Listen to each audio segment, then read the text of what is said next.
Concept of working memory.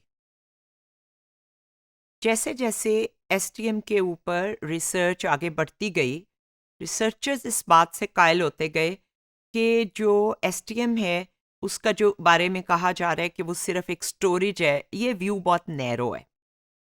इसमें ना सिर्फ इंफॉर्मेशन को होल्ड करना शामिल है शॉर्ट टर्म में, बल्कि उसको प्रोसेस करना भी शामिल है। मसलन आप मेंटल मैथ्स करके देखें, आप 43 को 6 से मल्टीप्लाई करें, क्या स्टेप्स थे? आपने 6 एंड 3 को किया और उसको मेमोरी में होल्ड किया मेंटली, फिर आपने 6 को 4 से किया, फिर उसे होल्ड किया, फिर उनको कंबाइन किया और फिर आंसर दिया। ठीक है, इसका मतलब है कि होल्ड भी करना है और साथ साथ प्रोसेस भी करना है।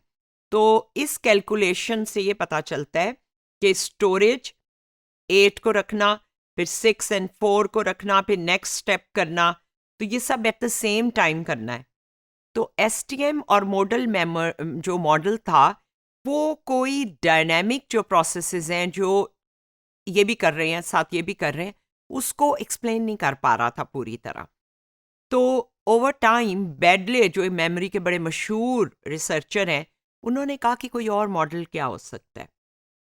तो उन्होंने एक और चीज़ नोटिस की कि मॉडल एक और चीज़ भी जो एटिंगसन और शेफरिन का हमने शॉर्ट टर्म, लॉन्ग टर्म और सेंसरी का देखा था, वो कह रहे हैं कि under certain conditions it is possible कि आप दो काम बैक-वक्त कर सकें।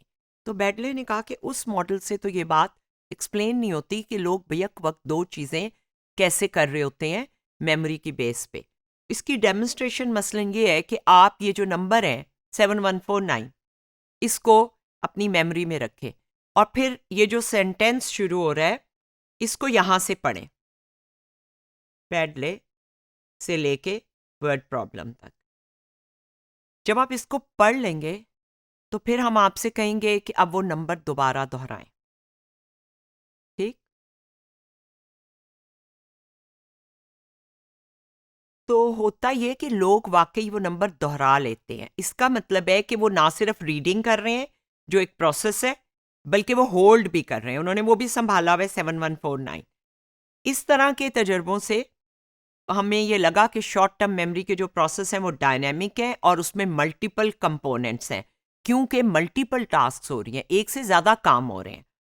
तो इसलिए वर्किंग मेमोरी का कॉन्सेप्ट आया। वर्किंग मेमोरी की डेफिनेशन ये है कि ये एक लिमिटेड कैपेसिटी सिस्टम है टेम्पररी स्टोरेज ऑफ इंफॉर्मेशन के लिए और उस इंफॉर्मेशन को मैनिपुलेट और इस्तेमाल करने के लिए ऐसी कॉम्प्लिकेटेड या कॉम्प्लेक्स टास्क के लिए जैसे कॉम्प्रिहेंशन है, समझना है बात को, लर्निंग है और रीजनिंग है। ये अभी आया है तो क्या हुआ होगा, या इसने मुझे ये कहा है तो पहले क्या कहा था। आप ये भी कर रहे हैं, साथ साथ जो इन्फॉर्मेशन आपके पास है उसे होल्ड भी कर रहे हैं। तो वर्किंग मेमोरी का जो नया मॉडल आया बेडले के मुताबिक, उसमें 3 कंपोनेंट्स हैं।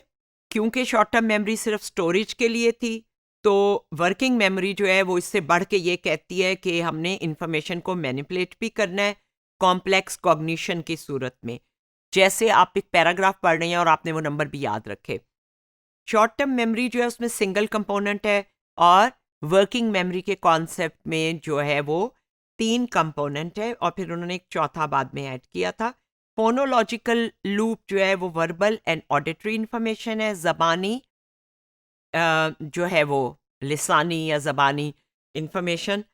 सेंट्रल एग्जेक्टिव जो है वो आपको कंबाइन करता है एक दूसरे हिस्से को जो विजुअल स्पेशल स्केच पैड कहलाता है। ये हमारी विजुअल एंड स्पेशल इंफॉर्मेशन है, चीज़ें क्या हैं और कहाँ रखी हुई हैं, इन दोनों के ऊपर सेंट्रल एग्जेक्टिव है। ये है मॉडल जिसको बेडले ने पेश किया और उसको मॉडल मेमोरी का जो मॉडल था उससे एक स्टेप आगे कंसिडर किया जाता है, क्योंकि वो कुछ ऐसे फीचर्स को इंक्लूड करता है जो शॉर्ट टर्म मेमोरी का मॉडल एक्सप्लेन नहीं कर रहा था।